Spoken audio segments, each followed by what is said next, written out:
In this quick demo video, I will show you just how simple it is to create a job out in the field using Service Fusion.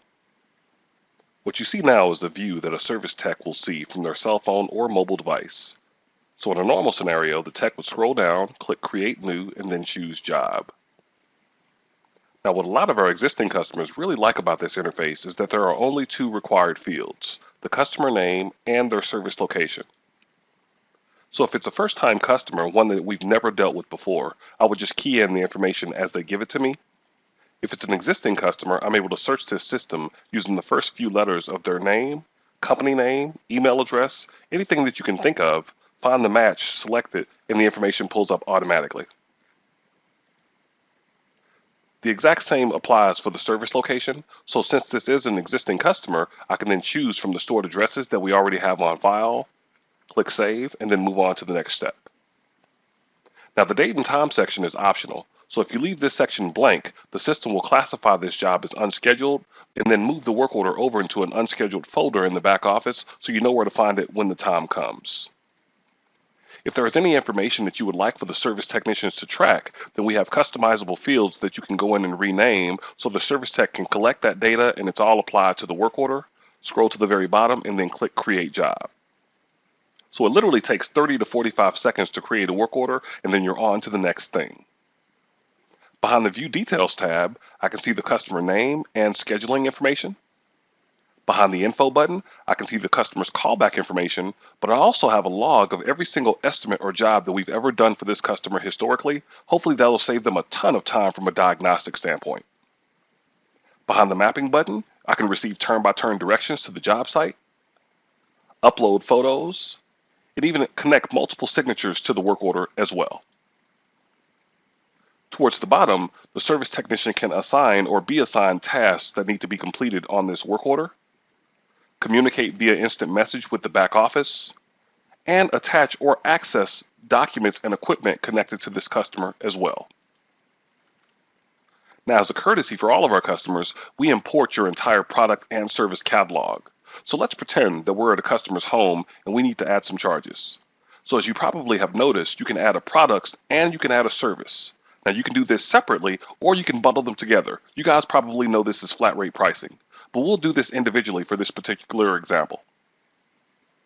So as you can see, all categories are broken down and enhanced with images. So it's a lot easier for the service technician to navigate, and if they're in front of a customer, it's a lot easier for them to sell. So I'll choose Split Systems.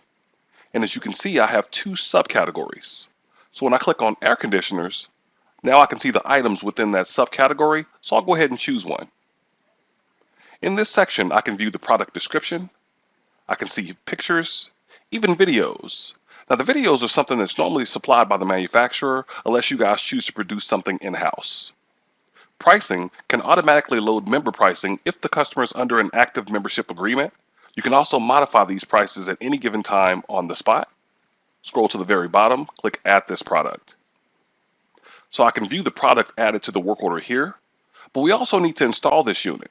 So under the service, I have access to the service catalog, which is also broken down into subcategories. I would click Installation and choose the package that applies. It is then added to the work order as well.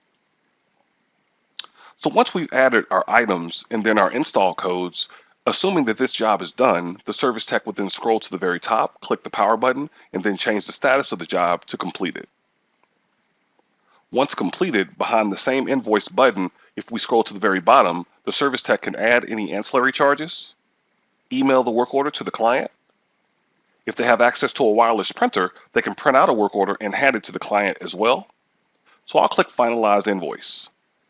By clicking this button, it moves this work order over into the invoice folder, but it also maps this work order over into QuickBooks with the exact same invoice number. We're trying to eliminate as many additional steps as possible. Now, if it's a residential customer, you can take a payment by cash, credit card, or by check. If we do take a payment, it moves this work order over into the Paid in Full folder, and it labels the work order as Paid in Full in QuickBooks as well. Now, if I'm working with a commercial client, I can click Email Invoice. Doing this will connect the email address from the work order automatically. Most of our clients create an invoice template, which in this case will summarize what was done on the job, the charges associated with the work order, and a link for the customer to make a payment. The service technician can also attach any relevant photos or documents that they would like to share and then click send. Again, if you have access to a wireless printer, they can click print invoice and it prints out an invoice that has your company letterhead and logo on it. If you work with property management companies, it does separate the service location from the parent account. You can also add in a customer message or a disclaimer and then hand it to the client right then and there. So again, I truly hope that this video was helpful. If you have additional questions, please give us a call at 888-902-0304. We look forward to speaking with you soon. Have a great day.